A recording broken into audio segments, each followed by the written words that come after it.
the new Super Mario Bros. Series. Have you ever played it? It's a series of 2D Super Mario games that kind of all follow the same structure. Bowser kidnaps the princess, or kidnaps the princess's castle, if we're talking about New Super Mario Bros. U, and you go through grass, desert, snow, and the other places. And all of them are kind of the same, but they all have kind of unique things. And there's one on the DS, one on the Wii, one on the 3DS, one on the Wii U, a Luigi version on the Wii U, and a port to the Switch of both of the Wii U ones. And this game helped revive 2D Mario. How, you may ask? Well, let me tell you. See, after the release of Super Mario Land 2 on the Game Boy, there wasn't any 2D Mario games, technically. There wasn't any 2D Mario games, in general. But there also wasn't any 2D Mario games, portably. But, see, there was this series of ports for the Game Boy Advance called Super Mario Advance, which Super Mario Advance was Super Mario Bros. 2, Super Mario Advance 2 was Super Mario World, Super Mario Advance 3 was Yoshi's Island, and Super Mario Advance 4 was Super Mario Bros. 3. Is it confusing? Yes. But the Super Mario Advance 4 actually had an exclusive mode using these things called e-reader cards. Now, the e-reader was an accessory for the Game Boy Advance that allowed you to swipe cards and unlock things in games, or unlock a game in the case of the NES cards. Now, Super Mario Advance 4 took advantage of this, again, kind of, because not all the cards released, and not even all the cards released in the West. So it was physically impossible to play the entirety of this thing. And you think, oh, it's just bonus levels that are themed to Super Mario Bros. 3. Kind of, but it also takes stuff from all the other 2D Mario games, making an almost entirely new 2D Mario game. Now, Nintendo obviously had a lot of fun with making this 2D Mario game, and they decided to make a Super Mario Advance 5. But this time, make it an original 2D Mario game, and release it on the DS. So they changed the name because Advance wouldn't have made any sense.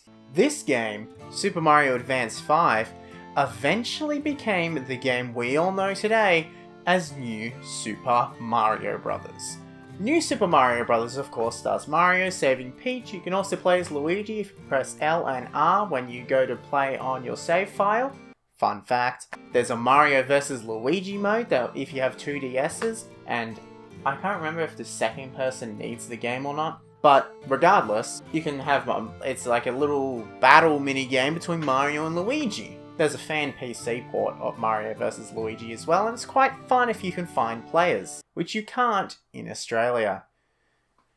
Anyway, New Super Mario Bros. Also came with mini-games, but these mini-games were kind of unique. See, let's go back to the Super Mario Advance series once again. Super Mario Advance 1, 2, 3, 4 and Mario & Luigi Superstar Saga all had this bonus minigame called Mario Bros. Classic, which was a remake of the original Mario Bros. Arcade game. Now, this was so that if people had different Mario games on the Game Boy Advance and they wanted to play multiplayer Mario Bros. Classic, they could, no matter what cartridge they had. So Nintendo kind of carried this over to the DS. Sort of, not really. See, a release title for the Nintendo DS was a game known as Super Mario 64 DS, a remake of the Nintendo 64 game Super Mario 64.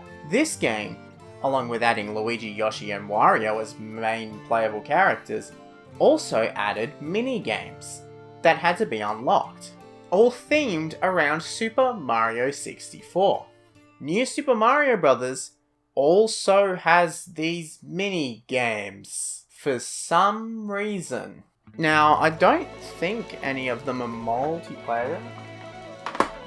I can't remember actually. Let's have a look. So you see, that's what yeah, you know what it looks like. Oh yes, there is a, shut up. There's a versus battle. Now I wonder if you have another DS. I don't know actually. This show's all about, me saying my knowledge. So I wonder if you can play the mini games in Super Mario 64 DS and in New Super Mario Bros. and you play them together because it's versus mode. I don't know. Tell me in the comments below if you know the answer. I don't. Anyway, these mini-games in New Super Mario Bros. Were taken directly from Super Mario 64 DS and created this whole other reason to play New Super Mario Bros. And this game was like one of the biggest selling Nintendo DS games ever. So why not carry the success over to the Wii? This starts with New Super Mario Bros. Wii. What else would it start? That was a weird sentence. New Super Mario Bros. Wii was pretty much the same as the DS game, but this time it focused on 4-player co-op, which the DS game doesn't even have 2-player co-op. The closest it has is Mario vs. Luigi, which isn't co-op because you're not playing the levels from the game. These are specifically made levels. Whereas in New Super Mario Bros. Wii, you can play as Mario, Luigi, Yellow Toad, and Blue Toad throughout the entire game. It also added Yoshi's to the mix, and added more power-ups like the propeller suit, the ice flower, the penguin suit. I think that's it. It removed the Mega Mushroom, whatever. And this game also became one of the most successful Wii games ever. Now this didn't have any mini-games like the DS one had, but it did have a coin battle mode, and it had a... can't remember the name of it, but it was green on the menu. Now these were your ways, of course, of expanding on what the game does and giving it more replayability. Being able to play with friends, having a World 9, and just being a grand old time. But then we get to the death of the New Super Mario Bros. Franchise.